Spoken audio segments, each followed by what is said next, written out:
Bienvenidas y bienvenidos a su programa de Historia, Ciencias Sociales y algo más, un espacio de análisis, reflexión y diálogo donde el pasado y el presente se encuentran para ayudarnos a comprender el mundo en que habitamos. A lo largo de 30 minutos exploramos hechos históricos y problemáticas contemporáneas desde la mirada crítica de la historia y las ciencias sociales, porque entender los procesos, contextos y actores que los construyen es esencial para interpretar la realidad que nos rodea. Aquí no solo hablamos del qué pasó, sino también del por qué, para qué y qué sigue. Esto es, de historia, ciencias sociales y algo más. Comenzamos.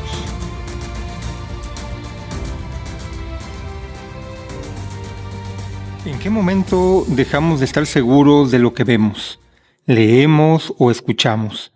¿Cuántas veces al día desplazamos el dedo en la pantalla sin preguntarnos quién produjo la información que ahí aparece?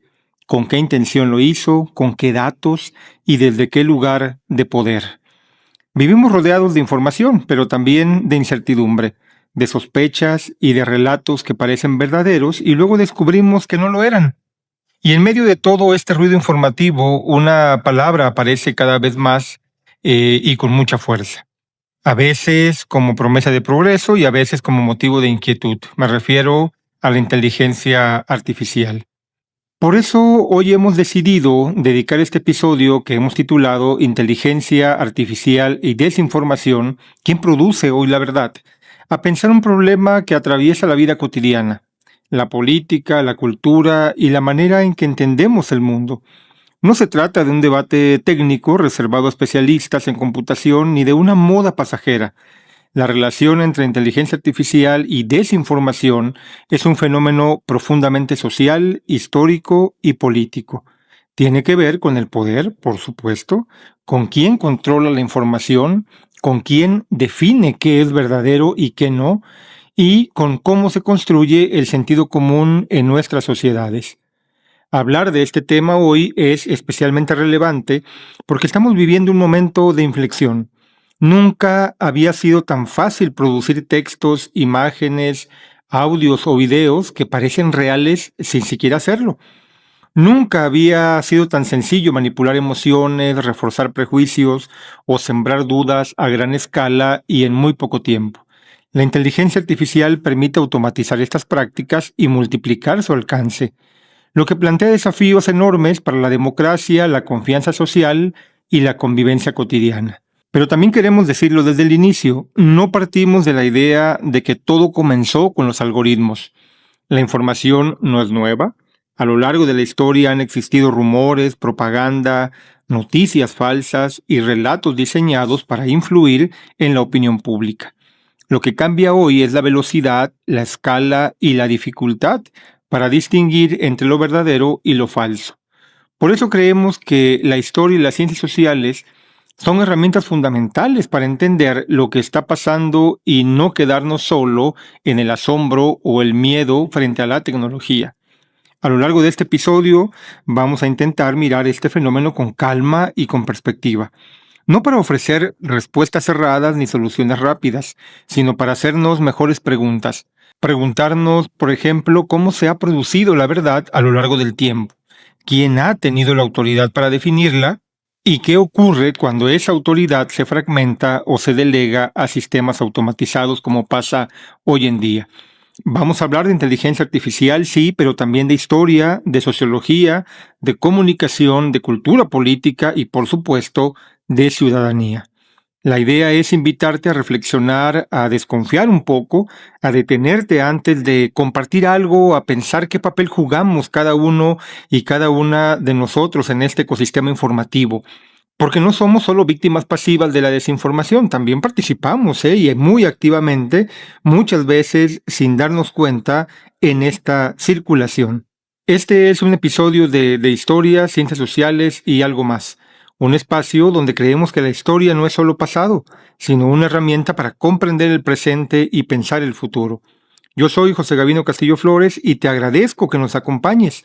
Ojalá esta conversación te resulte cercana, te incomode en el buen sentido y te invite a mirar con otros ojos eso que aparece todos los días en tu pantalla, pero que a veces no reflexionamos, porque entender la relación entre inteligencia artificial y desinformación no es un lujo académico, es una necesidad urgente de nuestro tiempo.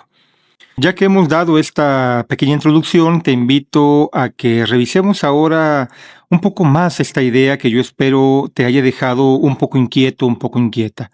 Esa sensación de estar mirando la pantalla y aún así no estar seguros de que es real, de lo que es intencionalmente engañoso o de lo que simplemente está fuera de contexto. Y para entender por qué hoy esto se siente tan urgente, necesitamos hacer algo que a mí me parece indispensable: respirar. Sí, tomar un poco de distancia, mirar hacia atrás, porque la desinformación, aunque hoy tenga formas nuevas, no apareció de la nada. De hecho, una de las cosas que han insistido investigadoras e investigadores sobre el tema es que el problema no es solo lo falso, sino el ecosistema completo donde circula la información. Por ejemplo, en su investigación, Claire Wardle, vinculada a proyectos internacionales de verificación y estudio de la desinformación, propuso pensar en el desorden informativo y en cómo no todo lo problemático encaja en la etiqueta de fake news, es decir, noticias falsas. Y esto es importante porque si nombramos mal el problema, lo combatimos mal. No es lo mismo una mentira deliberada que un error repetido sin mala fe. No es lo mismo una manipulación política que un contenido sacado de contexto, y sin esa distinción terminamos discutiendo a gritos, acusándonos mutuamente sin ver el mecanismo más profundo. Entonces, te propongo como primera idea fuerte de esta parte: la desinformación tiene historia. Antes de los algoritmos hubo propaganda, panfletos, rumores, campañas de miedo, noticias fabricadas y caricaturas políticas usadas como armas. En la Europa moderna, los libelos anónimos circularon como instrumentos de disputa religiosa y política.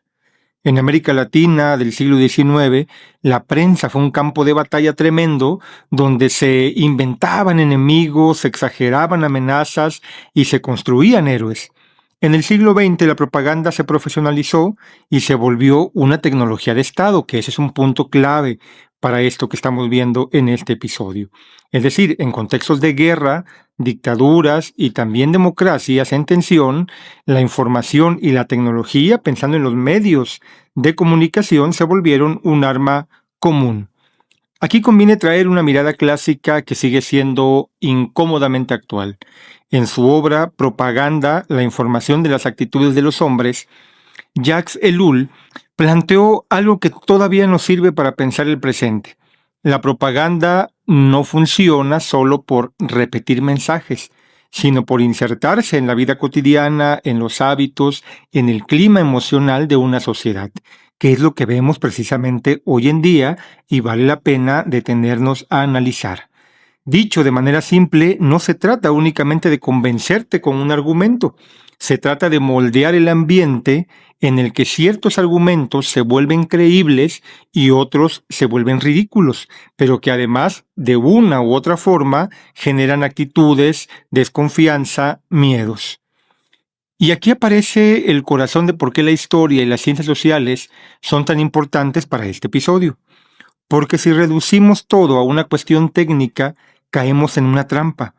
La trampa de creer que la desinformación se soluciona solo con más tecnología, con más filtros, con un botón mágico, pero las ciencias sociales nos recuerdan que la desinformación se pega donde hay desconfianza, desigualdad, polarización, resentimientos, identidades heridas. Pega también ahí donde hay experiencias reales de abandono o de violencia. También impacta donde la gente siente que nadie la escucha. Y la historia, por su parte, nos recuerda que esos climas no nacen en una semana, ni en un mes, y ni siquiera en un año. Se construyen durante décadas y a veces siglos. Piensa esto conmigo. Cuando una sociedad pierde confianza en instituciones, medios, partidos, universidades o autoridades sanitarias, no se vuelve automáticamente irracional, se vuelve vulnerable. Vulnerable a relatos que ofrecen certeza inmediata, culpables claros y soluciones mágicas. Y eso no ocurre solo en un país.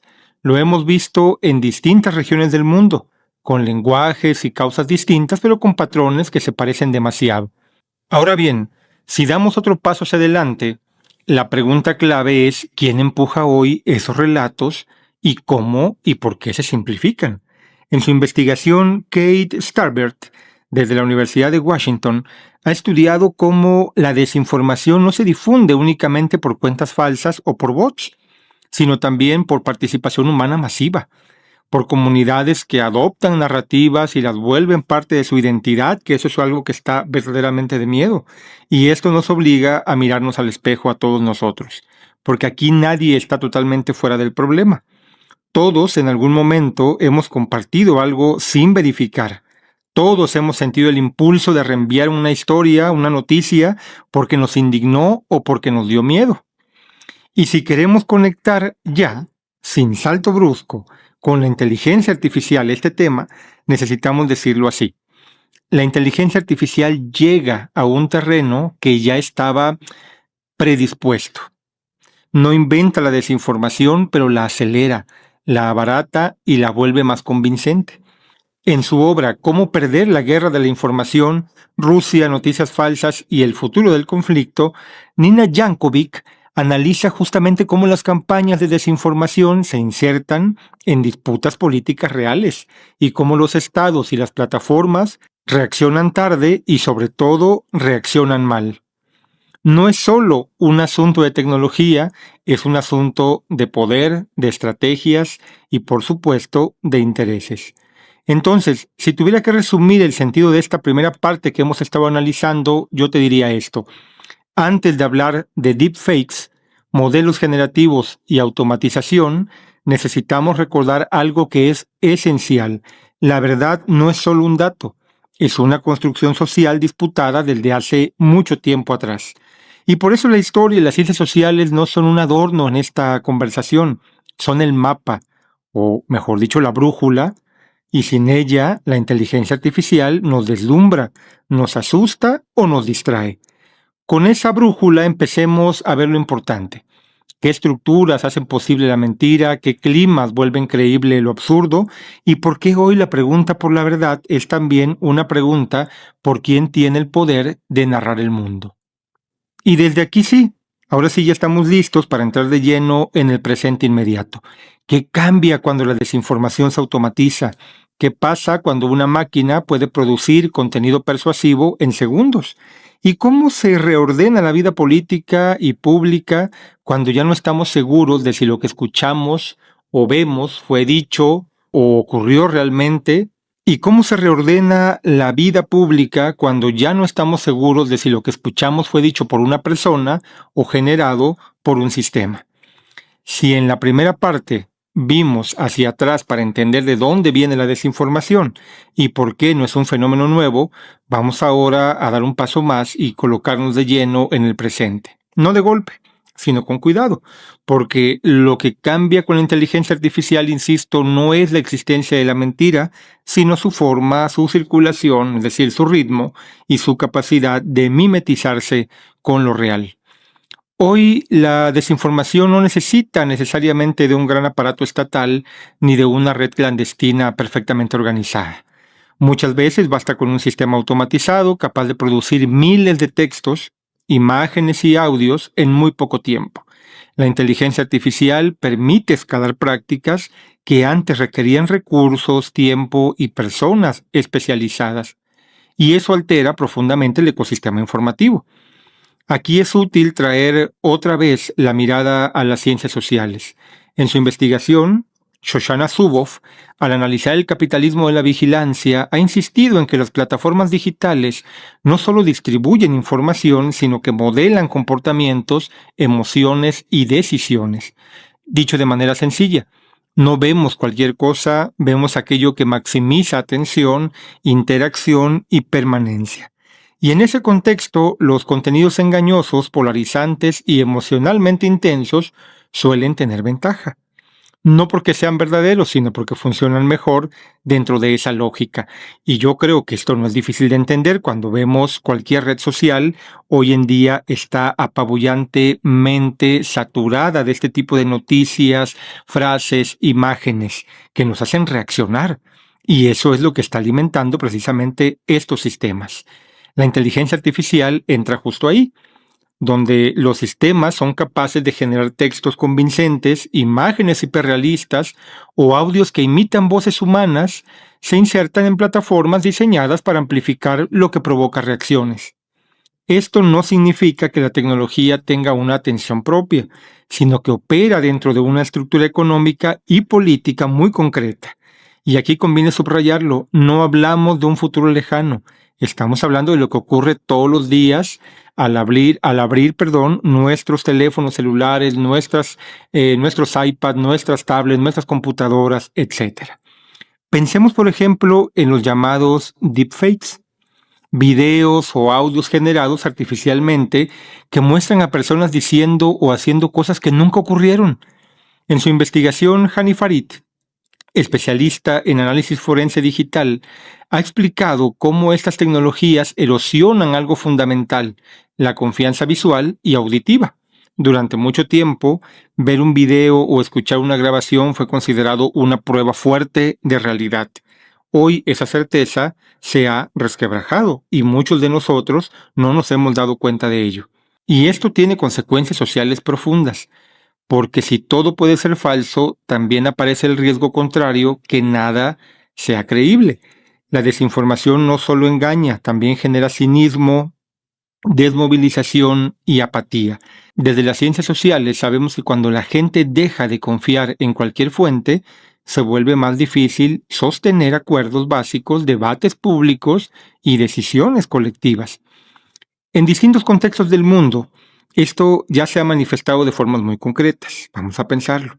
En procesos electorales, en conflictos armados, en crisis sanitarias, la inteligencia artificial ha sido utilizada para producir narrativas falsas, perfiles automatizados, comentarios masivos y contenidos diseñados para parecer orgánicos. Y aquí vuelve a aparecer una idea clave. No se trata solo de tecnología, sino de poder. ¿Quién tiene acceso a esas herramientas? Es la pregunta. ¿Con qué objetivos se usan? ¿Quién queda expuesto y quién queda protegido? Desde la historia podemos leer este momento como una nueva etapa en la larga relación entre información y control. Así como la imprenta transformó la circulación de ideas en la modernidad, o la radio y la televisión redefinieron la propaganda y la circulación de noticias, de ideas y de información en general en el siglo XX, hoy la inteligencia artificial reconfigura la producción simbólica de estas. Pero, como nos enseña la historia, ninguna tecnología actúa sola. Siempre se articula con intereses económicos, disputas políticas y contextos sociales específicos. Por eso insistimos tanto en no reducir este problema a una carrera técnica entre quienes producen desinformación y quienes intentan detectarla.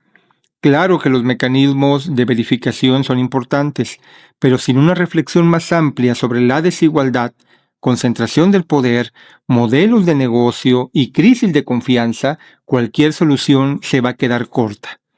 Tal vez la pregunta más incómoda de esta parte del programa sea esta: ¿qué pasa con la vida pública cuando ya no sabemos si una imagen fue tomada por una persona o generada por un sistema? ¿Qué pasa con el debate democrático cuando los discursos pueden multiplicarse artificialmente sin responsabilidad ni rostro?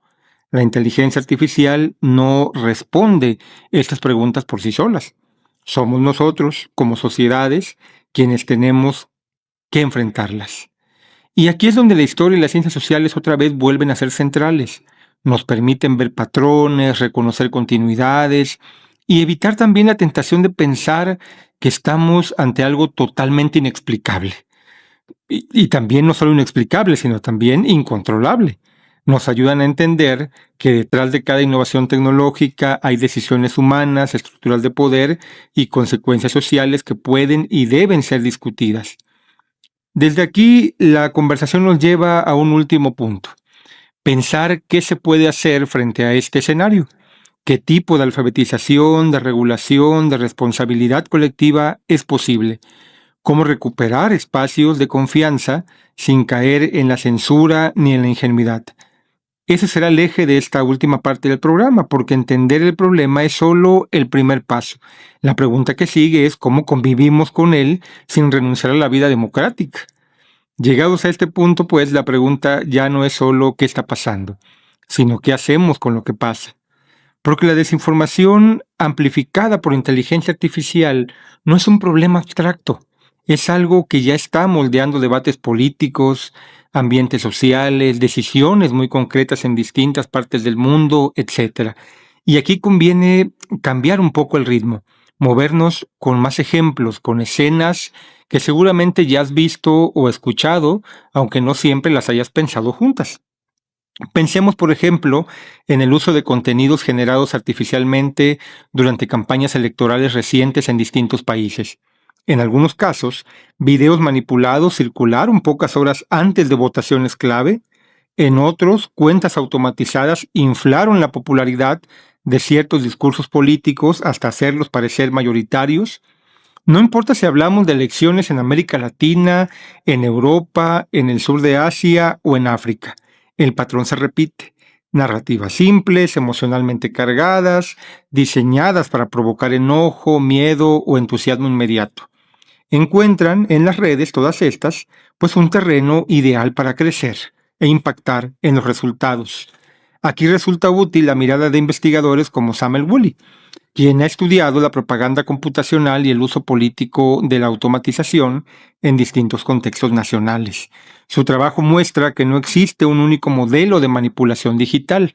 Cada país adapta estas herramientas a sus propias tensiones históricas, culturales y sociales. Y eso es importante decirlo, porque evita caer en la idea de que todo responde a un mismo guión global. La tecnología es similar, pero los relatos se ajustan a miedos locales, a memorias colectivas específicas, a necesidades y a conflictos muy concretos. Esto a mí se me hace sumamente interesante. Ahora bien, la desinformación no se limita a la política institucional.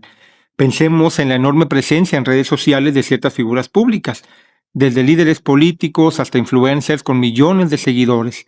En algunos casos, su visibilidad no se explica solo por carisma o popularidad espontánea, sino por estrategias de amplificación algorítmica, uso intensivo de automatización y producción constante de contenido diseñado para no desaparecer nunca del flujo informativo.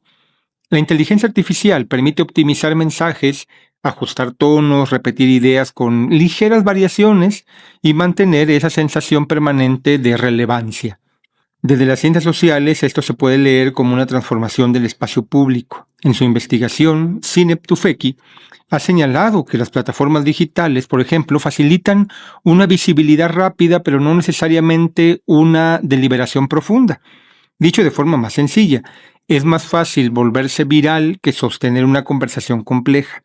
Y cuando la inteligencia artificial entra en escena, esa lógica se intensifica. El contenido no solo compite por atención, compite por reacción inmediata. Esto lo vemos también en crisis informativas recientes. Durante conflictos armados, catástrofes naturales o emergencias sanitarias, han circulado imágenes generadas o alteradas que apelan al shock emocional. Fotos falsas de supuestos eventos, audios manipulados atribuidos a autoridades, mensajes reenviados miles de veces en grupos cerrados, supuestamente, en Asia, en Medio Oriente, en Europa del Este, en América. Cambian los idiomas, cambian los actores, pero el mecanismo es muy parecido. La inteligencia artificial reduce los costos de producción de estos contenidos y acelera su circulación. Y aquí aparece nuevamente otra pregunta incómoda, pero necesaria. ¿Qué pasa con la noción de responsabilidad cuando no sabemos quién está detrás de ese mensaje? ¿A quién se le exige rendición de cuentas cuando un contenido fue generado por un sistema, difundido por miles de personas y amplificado por plataformas que priorizan la interacción? La historia nos enseña que cada transformación en los medios de comunicación ha obligado a redefinir responsabilidades. Pasó con la imprenta, pasó con la radio, pasó con la televisión, pasó con el Internet tiempo después y hoy estamos en medio de ese proceso otra vez, porque pues todavía la inteligencia artificial no sigue reglas claras. Por eso, más que soluciones mágicas, decíamos, lo que empieza a aparecer son discusiones sobre alfabetización digital, regulación y ética pública. No solo aprender a detectar lo falso, sino entender cómo funcionan los sistemas que ordenan lo que vemos. En distintos países se están ensayando respuestas muy diversas, desde marcos regulatorios más estrictos hasta iniciativas educativas que buscan fortalecer el pensamiento crítico desde edades muy tempranas.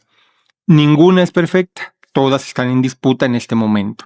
Y aquí vale la pena insistir en algo que atraviesa todo el episodio. La historia y las ciencias sociales no sirven solo para describir el problema, sino para evitar respuestas simplistas. Nos recuerdan que la censura, por ejemplo, ha sido usada muchas veces como pretexto para silenciar disidencias. Nos recuerdan que la concentración de poder informativo no es nueva, aunque hoy adopte formas digitales. Y lo que yo quisiera agregar también es que no solo no es nuevo pensar en la concentración del poder informativo, sino no olvidarlo, porque sabemos que eso tiene implicaciones profundas a nivel político, económico y social. Y todo esto nos recuerda, por supuesto, que la confianza social no se decreta, se construye lentamente y que detrás de esta construcción siempre hay alguien que está buscando obtener ciertas ganancias o ciertos beneficios. Tal vez el desafío más grande de esta etapa no sea técnico, sino político y cultural, en ese sentido. Cómo sostener espacios de debate donde la diferencia no se convierta automáticamente en enemistad. Cómo convivir con tecnologías potentes sin delegarles la tarea de decidir qué es verdadero. Cómo recuperar el valor de la duda sin caer en el cinismo absoluto. Si algo nos deja claro este recorrido es que la inteligencia artificial no elimina la responsabilidad humana, la desplaza, la complejiza, la vuelve más difícil de rastrear, pero no la borra. Seguimos siendo nosotros quienes compartimos, creemos, desconfiamos, reaccionamos, inmersos ya en un clima de por sí enrarecido.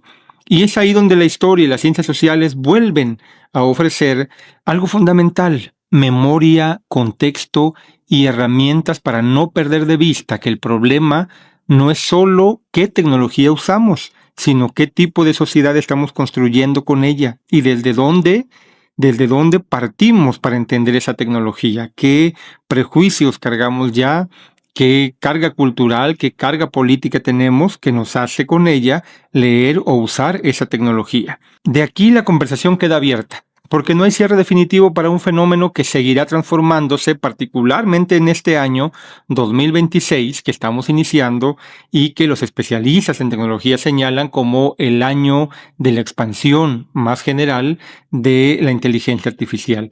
Pero si logramos algo en este episodio, ojalá sea esto: que la próxima vez que una noticia te provoque una reacción inmediata, te detengas un segundo más, respires, que recuerdes que detrás de ese mensaje hay estructuras, intereses y decisiones, y que entenderlas es hoy más que nunca una forma de ejercer ciudadanía y también resistencia, ¿por qué no? Llegamos pues así al final de este episodio con una idea que quizá no sea cómoda, pero sí necesaria. La desinformación que circula hoy no es un accidente ni un simple efecto colateral de la tecnología. Es el resultado de decisiones concretas, de estrategias bien pensadas y de un ecosistema digital que premia la velocidad, la reacción emocional y la polarización.